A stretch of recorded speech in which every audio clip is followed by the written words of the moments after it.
En tant qu'étudiant, Émile Cioran pensait que la crise des valeurs culturelles signifiait l'abandon du domaine de l'esprit à faveur du domaine de l'âme. À cette époque-là, il était fasciné par l'esprit incorporé dans la pensée kantienne. Il avait choisi Kant pour son mémoire de licence sous la direction du fameux Nae Ionescu.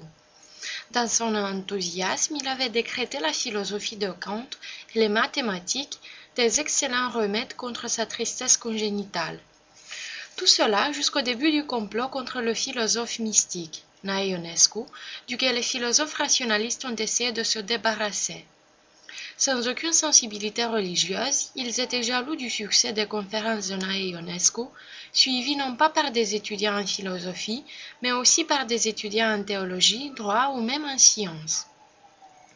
Grand admirateur, tout comme Mircea Vulcănescu et Mircea Eliade, de l'esprit du renommé professeur de métaphysique, Émile Cioran a eu probablement la révélation que le monde contemporain était devenu incapable d'irrationalité et que le moderne avait été confisqué jusqu'à la malédiction par le rationalisme. Cioran a renoncé à son projet de mémoire sur Kant en faveur des indiscrétions métaphysiques du christianisme. Il a lutté dans ses articles contre l'ordre oppressif du relativisme moderne, scientifique, et contre l'historicisme privé de transcendance, qu'il voyait comme l'expression de la stérilité intérieure. Il a écrit sur l'homme moderne qui avait renoncé à la poursuite de la perfection après avoir abandonné la nostalgie du paradis. Il a fini ses études de philosophie en écrivant un mémoire de licence sur Bergson. Il garde quand même de Kant une vision dualiste du monde.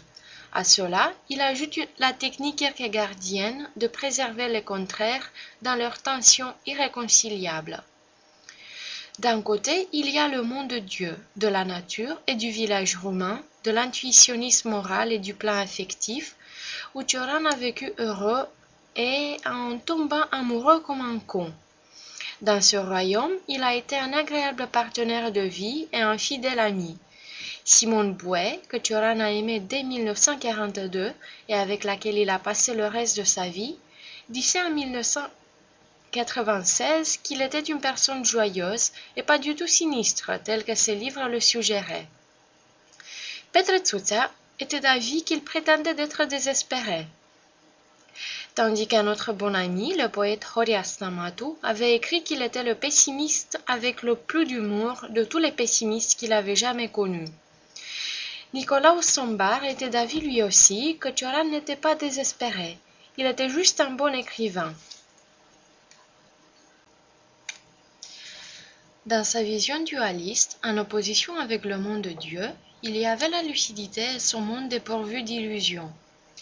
Sans aucun but à atteindre, la clairvoyance s'abandonnait au jeu de mettre en question toutes les valeurs fondamentales du premier monde, celui de Dieu et des saints. Dans ce jeu pour démolir les illusions, ou plutôt exercice plein de souffrance, survit seulement l'illusion du style. L'expression cherchée soigneusement doit illustrer d'une manière suggestive le lyrisme de la tristesse et le scepticisme qui contemple avec mélancolie le spectacle d'un monde grotesque. Un regard sceptique confère à l'absolu un caractère décoratif. Après la licence, Émile Cioran aurait souhaité préparer un doctorat avec le professeur de métaphysique Nae Ionescu sur les mystiques et les saints, où il voulait écrire que toute chose valable dans la philosophie se réduit aux emprunts à la religion. Convaincu que la mystique représentait le couronnement de toute culture, sa justification finale, Cioran a rédigé un volume entier sur des larmes et des saints. Au début de cet ouvrage, il a écrit que les tristesses projettent sur l'âme mélancolique les ombres des monastères, et c'est ainsi qu'on commence à comprendre les saints. Il ne faut pas oublier que sa famille habitait pas loin de la monastère Brâncoveanu de Sâmbăta de Sus, où vivait le fameux moine Arsenie Boca, pendant la période où le père de Cioran, le prêtre Emilian Cioran, était l'un des conseillers du métropolite Nicolae Bălan. Il faut aussi mentionner que le père Arsenie Boca a étudié les beaux-arts à Bucarest pendant 1933 et 1938, période où il a eu l'occasion d'assister aux conférences du théologien et poète Nikifor Crainic, dans le cadre de la faculté de théologie, ainsi que ceux d'Eliade et de Nae Ionescu. On peut supposer que Cioran aussi a assisté aux conférences de Nikifor Crainic sur la mystique, car il était un collaborateur fidèle chez les deux revues publiées par Crainic, Gândira et Calendarul. Lorsqu'il vivait à Paris, Cioran avait accroché dans sa chambre de travail une icône sur verre qui symbolisait l'Eucharistie, Jésus et la vigne. Il a considéré la sainteté, qui était l'abolition du temps historique, d'une façon kierkegaardienne. On ne peut pas avoir une opinion claire sur les saints. Ils représentent un absolu. Leur modèle est difficile à accepter, mais aussi à rejeter. Chacune des deux attitudes comporte un risque majeur. En suivant leur modèle, on perd la vie. En le niant, on met en danger notre relation avec l'au-delà. Leur existence même restreint notre liberté. On aurait épargné tant de doutes s'ils n'existaient pas. Du fragment cité ci-dessus, on peut supposer qu'Émile Cioran et le moine Arsenie Boca se sont croisés quelque part, que son ouvrage intitulé Des larmes et des sangs témoigne indirectement de cet événement, et que probablement le livre n'aurait pas été écrit s'il était le résultat d'une expérience purement livresque. Cioran a été marqué par ce livre car il en a parlé avec plaisir et il a aidé Sanda Stolojan en 1986 le traduire en français. D'ailleurs, on peut supposer que Mircea Eliade aussi a utilisé le sang Arsenie Boca, peint dans les églises après sa mort martyrique en 28 novembre 1989, avant même que sa sainteté soit officiellement reconnue par l'Église orthodoxe romaine, comme modèle pour le personnage nommé Père Anissier dans ce roman métaphysique Forêt interdite. Il est remarquable qu'à l'âge de 26 ans, Émile Cioran ait déjà deviné la voie sûre vers le succès. Un philosophe peut se sauver de la médiocrité seulement par le scepticisme ou par la mystique, ces deux formes de désespoir devant la connaissance. La mystique est une sorte d'évasion du domaine de la connaissance, tandis que le scepticisme est une connaissance sans espoir. Pour tous les deux, le monde, créé par Dieu, n'est pas une solution. On peut saisir ces lectures approfondies des mystiques espagnols et allemands dans les fragments qui ne se différencient du tout de la grande poésie mystique. Si je pouvais devenir une fontaine de larmes dans les mains de Dieu, que je me plaigne en lui et qu'il se plaigne en moi.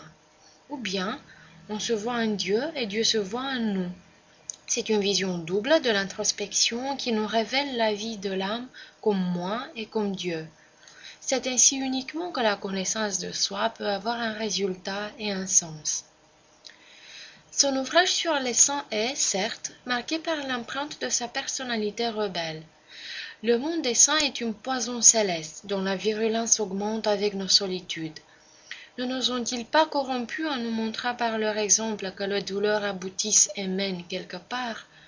Nous étions habitués à souffrir sans raison, perdus dans l'inutilité de la douleur et à nous refléter dans nos propres saignements. La prière serait un crucifixion de l'intelligence par peur de solitude. Le philosophe Constantin Noica écrivait en 1979 que, pendant sa jeunesse, Cioran voulait ébranler les fondements du monde du bon Dieu. Le christianisme même lui semblait être une avalanche d'indiscrétions métaphysiques, telles que l'introduction de la mort, de la souffrance et de Jésus même dans la vie politique, dans les affaires et dans la vie quotidienne. Nous aurions beau nous en dégager, nous n'arriverons point à oublier son cadre, il resterait de lui le décor, représenté par les saints. La lucidité poussée jusqu'à l'extrême conduit Cioran à remarquer que la fatigue ou la nuit aussi prend une forme religieuse lorsque l'immersion dans l'abîme divin nous épargne de la tentation d'exister. Émile Cioran semble être conscient dès sa jeunesse que la passion pour les saints est la preuve du degré de l'inadaptabilité d'un individu. Quand son cœur et ses instincts se sont ouverts vers le ciel, il a du mal à se forger encore une identité parmi les hommes. Le jeune écrivain note soigneusement qu'il y aurait un temps quand il éprouverait, en quelque sorte, de l'onde pour ses passions célestes.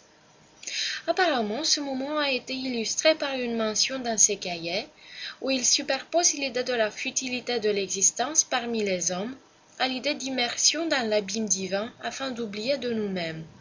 Sa religiosité qui est son intérêt pour l'au-delà, proviendrait d'une difficulté de s'adapter à ce monde. Mais on n'y trouve pas la moindre trace de regret. Ce serait plutôt de l'ironie envers lui-même. Je sais que je ne suis bon à rien ici-bas, c'est par là, et par là uniquement, que j'ai acquis une sorte de dimension religieuse.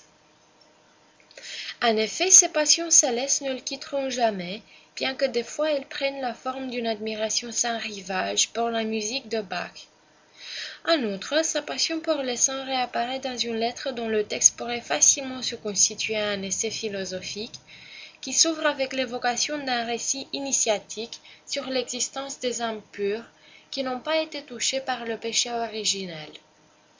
L'argumentation continue avec l'exemple qui lui offrait un souvenir de 1939 avec Mircea Vulcănescu. Puisqu'à un moment donné, Emil Cioran avait comparé Vulcănescu à un saint évadé d'une icône, il finit son texte en évoquant le pouvoir magique qu'a la mémoire même de son ami. Il écrit émerveillé que seule l'image de Mircea Vulcănescu, gardée dans sa mémoire avec une bouleversante clarté, possédait la force de le réconcilier avec la folie du monde où il vivait. Dans le volume paru chez les éditions Humanitas, où cette lettre écrite le 20 janvier 1966 a été publiée pour la première fois, son texte apparaît malheureusement d'une façon incomplète. La mauvaise habitude de tronquer les textes avant de les publier a été officiellement encouragée pendant le communisme. Dans l'ouvrage publié après la chute du communisme, on a d'abord éliminé le récit acidique sur Adam et l'arbre de la connaissance. On y raconte que lorsque le premier homme contenant en lui les âmes de tous ses descendants s'est approché de l'arbre de la connaissance, l'âme de Baal-Shev-Tov se serait détachée d'Adam et c'est ainsi que c'est la seule âme qui n'a pas participé au péché primordial. Une fois le récit acidique éliminé, le fondement sur lequel Emil Cioran a bâti sa structure idéatique de son essai est disparu aussi, car sa prémisse avait été celle que tous les hommes ne sont pas les descendants d'Adam et que, tout à fait exceptionnellement, il est possible, selon le récit acidique, qu'il fût resté dans le paradis une âme innocente. En comparant la lettre mutilée en 1992 avec l'original français inclus dans un volume paru en 2000, on observe encore l'élimination du passage où Emil Cioran raconte une conversation avec Mircea Vulcănescu dans le parc de Versailles. En 1939, à l'occasion d'une promenade dans cette oasis de verdure, Mircea Vulcănescu aurait fait une inédite théorie du paradis que Cioran avait trouvée mémorable.